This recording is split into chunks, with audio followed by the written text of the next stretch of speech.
People wonder and ask, did Prophet Muhammad peace be upon him marry a child? Was this a normal practice 1400 years ago? What was the wisdom behind it? According to authentic sources, Prophet Muhammad peace be upon him married Aisha when she was 6 years old, and the marriage was consummated after she turned 9. However, it is important to understand things in their historical context. For instance, it would be silly to ask, what kind of milk did they drink 1400 years ago? Or to ask, what kind of engine they used to have back then? Therefore, one must understand that things 1400 years ago were very different from now. Time have changed, and so human have. 1400 years ago, it was very common for women to marry at a young age. It is a historical fact that girls from ages 9 to 14 were married off in Europe, Asia, Africa, and America. For example, St. Augustine, 350 AD, he married a 10-year-old. King Richard II, 1400 AD, he married a 7-year-old. Henry VIII, 1500 AD, he married a 6-year-old. Even in the Bible, it says, "But say for yourself every girl who have never slept with a man." According to Catholic Encyclopedia, Mary, the mother of Jesus, was 12 when she married 99-year-old Joseph. Before 1929, Church of England ministers could marry a 12-year-old in Britain. Before 1983, Catholic canon laws permitted priests to marry off brides at the age of 12. A lot of people are unaware in the United States, in the state of Delaware in the 1880, the minimum age for marriage was 7 years old, and in California it was 10 years. Even now, the marriage age for some states are 12 in Massachusetts, 13 in New Hampshire, and 14 in New York.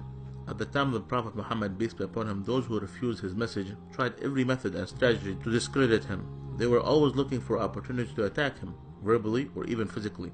Some of this verbal abuse consisted of calling him magician or a soothsayer or crazy. However, they never thought to point out or objected to his marriage to Aisha. Why? Because this was the norm of society, meaning it was completely normal. With that said, did you know that Prophet Muhammad, peace be upon him, he had only one wife, Khadija, throughout the first 54 years of his life? Did you know that she was a widow? Did you know that she was 15 years older than him? He, peace be upon him, spent his entire youth with her. He was committed to her until after her death by keeping ties with her friends. What about Aisha? Was she a child when she agreed to marry Prophet Muhammad, peace be upon him? First, it's important to note that it is strictly prohibited in Islam to marry someone before the age of puberty. Note, the age of puberty varies throughout different times and different places. According to scientific references, girls might enter full-blown puberty anytime between the ages of 9 and 15. Also, the average temperature of the country is considered to be the chief factor with regard to menstruation and sexual puberty.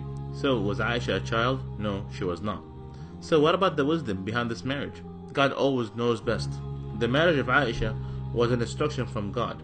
Aisha narrated to us more than 2200 hadiths or sayings of Prophet Muhammad, peace be upon him. Aisha was exceptionally intelligent, and since she married Prophet Muhammad, peace be upon him, at a young age, she was able to learn so much from him.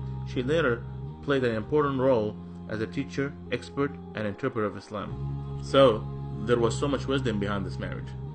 For those who do not know Prophet Muhammad, peace be upon him, Prophet Muhammad, peace be upon him, did not come to seek worldly pleasures, but rather he warned us against them.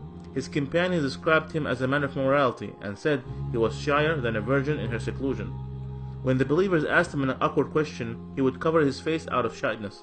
He taught us that each religion is known for a kind of morality, and the morality of Islam is shyness and modesty.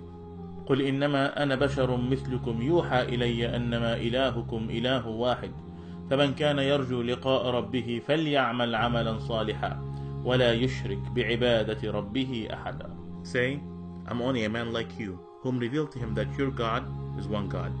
So whomever would hope to meet his Lord, let him do righteous work, and not associate anyone with his Lord. If you have questions about Islam, ask a Muslim. Please like our Facebook page.